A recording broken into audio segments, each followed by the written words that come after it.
Hello, it's Randy Bongard with Price Mortgage, your mortgage advisor. Hope you and everyone in your family are doing great and enjoying the summer so far, although it's been a hot one. But what do you expect the middle of summer in Arizona? I'd rather be hot than cold, that's for sure. Here's a quick update on where things currently stand in the real estate market and in the world of mortgage lending through mid-year 2024. Let's start with the Valley real estate market. Overall, things are leveling off, although it really depends on which area of the valley and what price range you're talking about. Certain areas are obviously performing better than others. Generally speaking, the farther out you go, the more softening of the market that is taking place versus closer in locations. And the market for homes priced under $1 million, or even $500,000 for that matter, is very different than homes priced over $1 million, or said another way, it depends on the size of the home.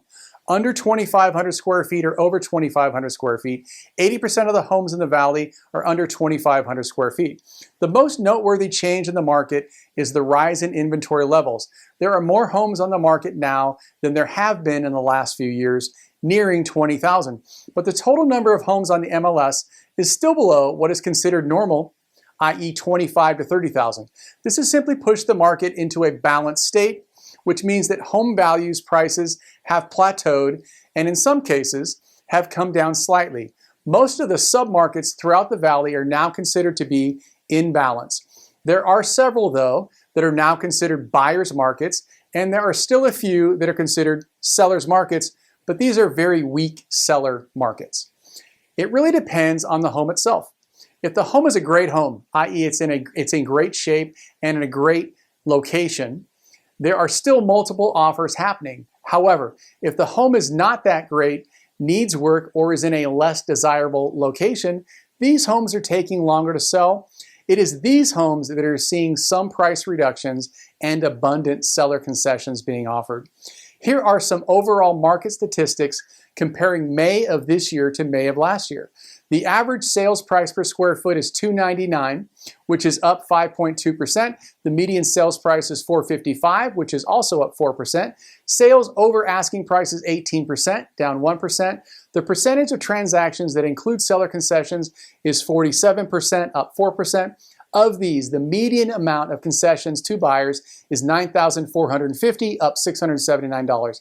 The sales price to list price ratio is 97.9, which means that sellers end up selling their homes only 2.1% below the most recent list price. The median days on market is 27 days, an increase of 5 days. The valley is super strong economically. It has still experienced a lot of very positive economic development news, i.e. a lot of new companies moving into the area, which means more demand for houses. The biggest challenge buyers are facing continues to be affordability, but we don't anticipate this will change much in the foreseeable future. As mentioned last quarter, the average rental prices are starting to come down a little. This is because of the enormous amount of new rental inventory that has been built the last few years. Even some of the national home builders are now building entire single-family home communities for rent. The Cromford Market Index is currently 101.6, which means the market is in balance. Under 90 is considered to be a buyer's market, and over 110 is considered to be a seller's market. Interestingly, supply is down 25% from what is considered normal, and demand is also down 25%, which is why the market statistically is in balance. I want to briefly restate what I said last quarter about the National Association of Realtors and the class action lawsuits that have generated so much national media attention the last few months. In my personal opinion, I think for the most part, it will be business as usual. There will inevitably be some changes that take place, but most home sellers are still going to be willing to pay buyers' agents a commission for procuring a buyer for their home. It's all built into the sales price anyway, which can be negotiated. Besides, the industry doesn't want people to make the largest investment many of them will ever make in their lives with little to no professional representation, or force them to come up with even more money to pay a portion of their agent's commission. Now for mortgage rates. Conventional rates have been hovering around 7% for the last year or so, sometimes a little over, sometimes a little under. They peaked at 8% last October. FHA and VA rates are currently in the low to mid sixes. None of us know what rates will do from one day to the next. Heck, true market experts have been wrong 5 or 6 times already about when rates will start to drop. The general consensus, though, is that rates will start to come down later this summer, hopefully starting in September. But even when they do, we are only expecting rates to come down 0.5% to at most a full percent over the course of the next year or so. Thus, we have not yet been able to refinance many of you whose rates are over 6%.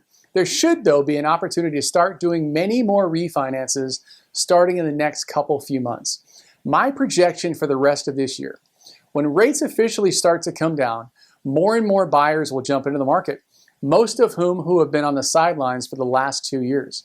And there will be many more sellers wanting to sell and buy another house. Thus, there will be more competitive offer situations again, but nothing like it was back in late 2020 and 2021, which will cause home prices to stabilize and even rise again in certain areas. When this happens, the market will transition back to a seller's market, which means buyers will not be able to negotiate as much in concessions. So if you are wanting to buy another home, I think the best time to do this will be over the next few months, especially if you can take advantage of the upfront temporary rate buy downs we can offer, which will get your starting rates in the 4s and 5s. However, if you are wanting to sell your home, you might want to hold off until rates officially start to come down, as mentioned above. Generally speaking, I think the market will be a lot more active in the fourth quarter and beyond. Remember, if you refer somebody to me and we fund their loan, either a purchase or a refinance, we will mail you a Visa gift card for $250. We truly value your referrals. Hope this helps. If you have any questions, want to discuss your particular situation further, or would like for me to run some numbers for you, please give me a call, 480-580-LOAN, or visit my website, randybondgard.com. Thanks.